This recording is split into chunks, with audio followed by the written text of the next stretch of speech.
반갑습니다. 오늘도 말씀으로 시작합시다. 로마서 8장 26절에서 30절입니다.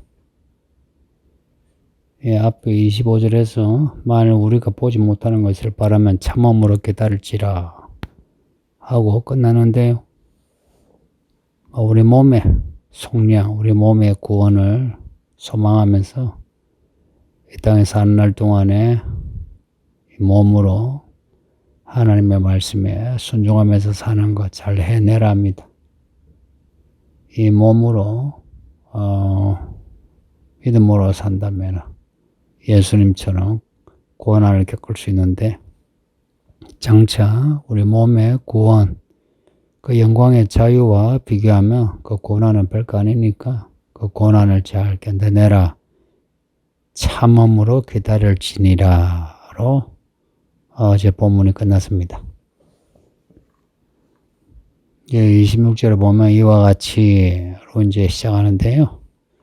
이와 같이 성령도 우리 연약함을 도우신답니다. 그 이와 같이라는 말씀은 그리고 또한 똑같이란 의미인데요. 우리가 소망을 가지고 참으면, 그러면 그의 부흥에서 성령이 함께 우리를 도우신다는 말씀입니다. 만약 우리가 참고 소망을 가지지 않으면 성령의 도움을 알기 힘들다는 겁니다.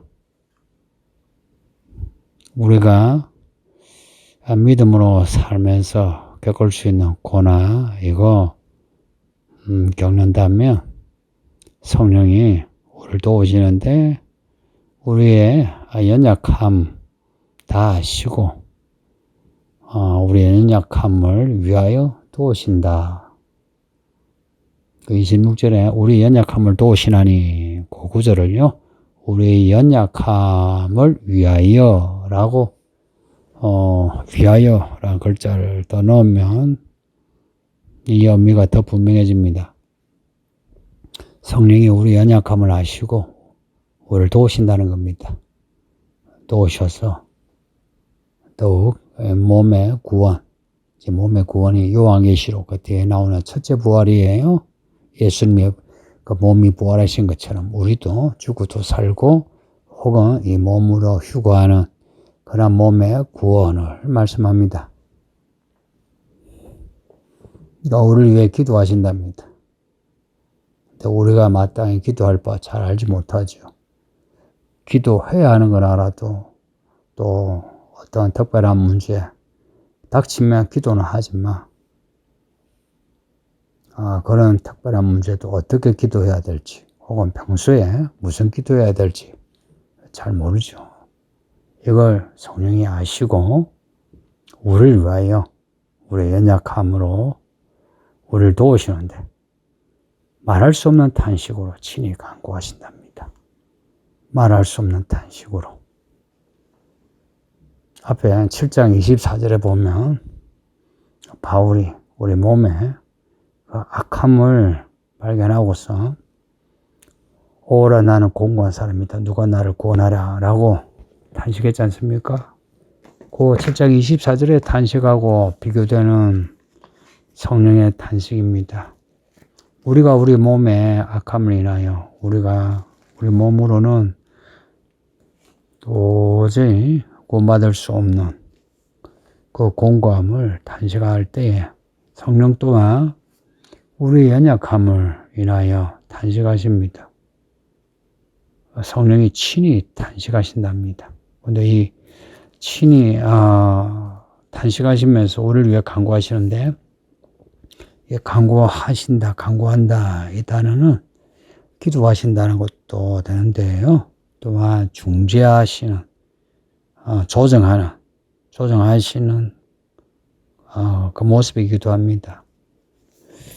요한복음 우리 읽을 때에 성령이 보혜사라는 구절을 읽었죠.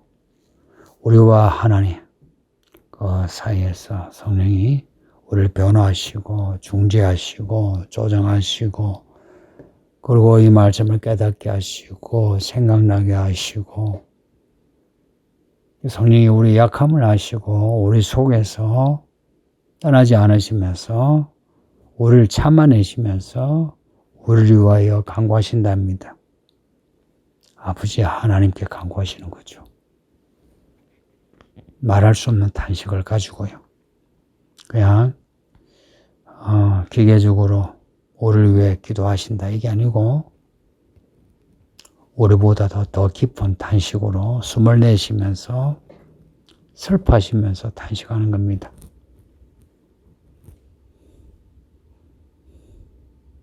27절 보면 마음을 살피시는 이가 성령의 생각을 아시나니 이는 성령이 하나님의 뜻대로 성도를 위하여 간구하심이니라. 마음을 살피시는 이가 성령의 생각을 아시나니 하나님은 마음을 보시는 하나님이시지 않습니까? 그 하나님의 성령의 뜻을 다 아시죠. 성령이 간구하시는, 우리를 위해 간구하시는 그 탄식, 그것을 아시고 우리를 도우시는 거예요. 이는 성령이 하나님의 뜻대로 성도를 위하여 간구하심이니라. 성령이 우리를 위해 간구하시는데 하나님의 뜻대로 간구하시는데요. 아버지 하나님은 그 성령의 간구하심을 알고 그 기도를 들어주시는 겁니다.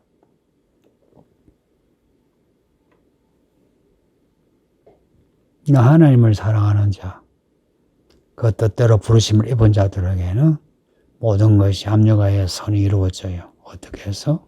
성령으로 인해서. 우리 안에 계신 그 성령이 우리의 연약함을 아시고 연약함을 위하여 우리를 위해 간구하심으로 우리의 몸이 훗날 영광을 입고 천국에 들어가는 그날까지 하나님의 뜻대로 우리를 인도하시는 겁니다. 그래서 모든 일이 합력하여 크고 작은 일, 혹은 좋은 일, 나쁜 일 뿐만 아니라 악한 사람들을 통해서도 하나님의 뜻을 이루시는 겁니다. 그래서 우리가 예수님이 받으신 그 영광을 우리도 받게 하시는 거예요. 그렇게 해서 우리를 구원하시고 또한 모든 피조물을 회복하시고자 하는 겁니다. 28절에 곧 그의 뜻대로 부르심을 입은 자들에게, 그의 뜻대로 부르심을 입은 자들에게, 이 부르심은 초대되었다, 불려졌다는 거죠. 바로 우리들입니다. 우리가 하나님의 초대를 받았고 하나님이 우리 이름을 부르셔서 이렇게 예배하는 거 아니겠습니까? 또한 이 시간이 지나면서 우리의 믿음이 변화되고 있고요. 예언한 사람에게 모든 것이 합력하여 선이 이루어집니다. 이 선은 그의 뜻대로 할 때의 그의 뜻, 하나님의 뜻입니다. 가장 큰 복은 하나님의 뜻이 이루어지는 복입니다. 미리 아신 자들로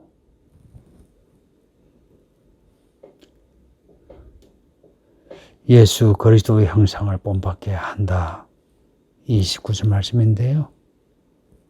예수님이 우리의 롤 모델이에요. 우리가 닮아야 하는. 그리고 우리가 하나님의 아들들이라며, 그리고 하나님을 닮아야 한다며 예수님을 닮는 겁니다.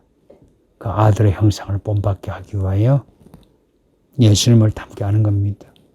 우리가 믿음으로 산다 혹은 믿음이 자란다 할 때 예수님을 닮은 삶을 산다는 것이고, 예수님의 그 인격과 말과 행동, 삶의 이야기, 이것을 닮아가는 겁니다.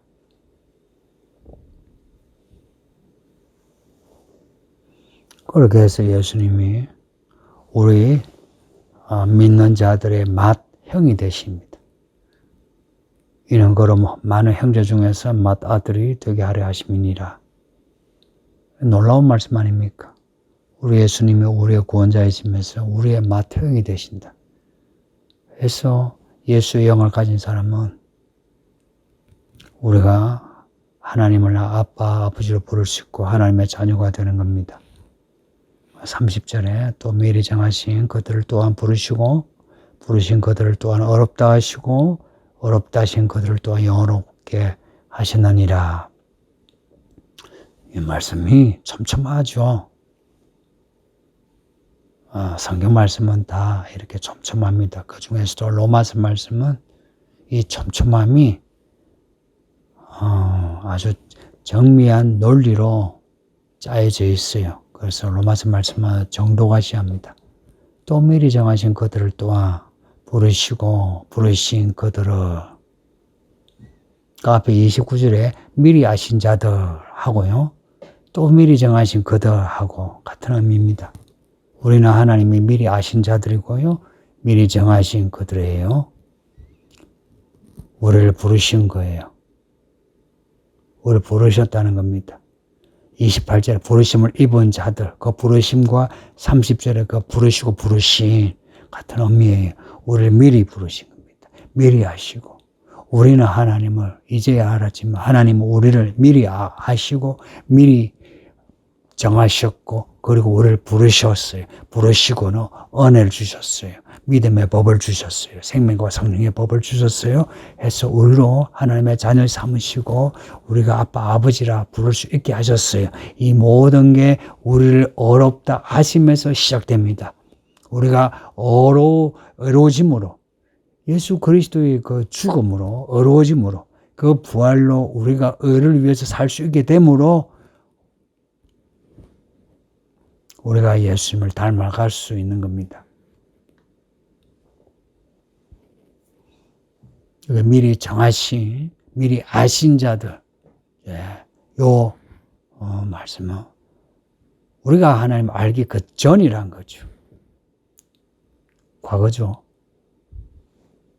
그래서 30절 보면 어렵다 하신 그들을 또한 영화롭게 하셨느니라. 영화롭게 하셨느니라. 과거형입니다. 이건 앞에 미리라고 하는 그 부사와 연결되는 동사 시제입니다. 우리를 이미 영화롭게 하셨습니다. 성도님들, 하나님이 이미 우리를 영화롭게 하셨습니다. 영화롭게 하셨어요. 영화롭게 하셨기에 이제는 우리가 그 영을 쫓아 행하면 우리 몸 또한 영화로운 일을 할 수 있고 그 영화로운 일을 계속 할 때에 훗날에 우리 몸이 죽을지라도 몸의 영화를 입을 수 있습니다. 정리하겠습니다. 성령이 우리를 도우십니다. 성도님들, 안 된다 그러지 마시고요. 하나님이 눈에 안 보여서 안 보인다 안 들린다 하지 마시고 하나님의 이 말씀을 읽고 들으면서 우리를 도우시는 하나님을 믿으시길 바랍니다. 성령이 하나님의 뜻대로 우리를 위하여 간구하시는데 말할 수 없는 탄식으로 간구하시는데 우리는 말할 수 없는 탄식으로 간구하고 있는지요. 바로 내 문제, 내가 살아야 하는 이 문제에 대해서 간구하고 있는지요. 모든 일이 합력하여 선을 이루신다는 이 말씀 우리가 정말 믿고서 우리가 미리 아신 자, 미리 정하신 자인 걸 알고서 그 영을 쫓아 살려고 하는지요. 부르심을 받아들이고 인도하심을 받아들인 사람에게 하나님의 뜻을 이루신답니다. 이거 어렵지 않습니다. 그런 사람들은 하나님의 이 형상, 아들의 형상을 닮아갑니다. 닮아가고자 하고요. 무엇보다도 이 몸이 그 예수님을 닮아가려고 합니다. 그래서 성도님들 복음서에 나오는 예수님의 몸 이야기를 정독하셔서 깨달으시고 닮아갑시다. 이미 우리를 어렵게 하셨다고 하시니 해서 이 말씀만 믿으면 우리는 모든 인생의 비참함 공고함에서 자유케 됩니다. 자유케 되어서 이제는 정말 거룩하게 살 수 있고 어렵게 살 수 있습니다. 우리 믿음의 분량에 따라요. 이 말씀을 그대로 믿읍시다. 기도하겠습니다. 아버지 하나님 감사합니다. 성령이 우리를 도우시고 삼위 하나님 우리 안에서 우리 안에 성전으로 거하시면서 우리를 위하여 기도하시고 우리에게 은혜를 주시고 하나님의 나라를 알게 하시며 그 안에 두시니 감사합니다. 이 은혜를 바로 알고 우리가 우리 몸을 쳐서 복종하여 성령을 쫓아 행할 수 있게 해주소서. 이미 하나님은 우리를 아시니 우리를 택하셨으니 우리를 부르셨으니 우리가 또한 이제 하나님을 인정함으로 이제 우리를 통하여 우리를 위한 하나님의 모든 계획이 합력하여 다 이루어지게 해 주옵소서. 우리 예수님의 그 죽음과 부활을 잊지 않게 해주시고 평생 예수님을 본받으며 살게 해주소서. 우리가 당하고 있는 여러 가지 어려운 일들로 믿음이 시험들지 않게 해주시고 오히려 그런 문제들로 인해서 우리의 믿음이 더 자라게 해주소서. 예수님의 이름으로 기도합나이다. 아멘. 예, 성도님들 오늘도 평안하시고 힘든 일이 있어도 기도로 이겨내시기를. 예, 다음 시간에 뵙겠습니다. 바이바이.